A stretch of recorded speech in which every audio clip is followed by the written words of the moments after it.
வக்ஃப் குறித்து முடிவு செய்வதற்கு ஒரு கூட்டுக்குழு அமைக்கப்படுகிறது என்றால் அந்த குழுவில உலமாக்கள் இருக்க வேண்டும், முஸ்லிம் மத பெரியவர்கள் இருக்க வேண்டும், அறிஞர்கள் இருக்க வேண்டும், முஃப்திகள் இருக்க வேண்டும், காசிகள் இருக்க வேண்டும்.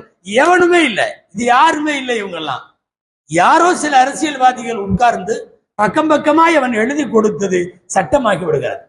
அன்பானவர்களே, இந்த வாரம் வந்திருக்கக்கூடிய இந்த இடைக்கால தடை முஸ்லிம்களுக்கு பெரிய ஏமாற்றம் என்பதற்கான காரணம் என்னவென்றால், கொண்டு வரப்பட்ட புதிய சட்ட திருத்தத்திலும் நேர்மறையான விஷயங்கள், பாசிட்டிவ் அப்ரோச்சஸ் இருக்குது, பாசிட்டிவ் இருக்குது என்று நீதிமன்றம் ஒப்புக்கொண்டிருக்கிற வார்த்தை தான் மிகப்பெரிய அளவில் நம்மை பாதிக்கிறது.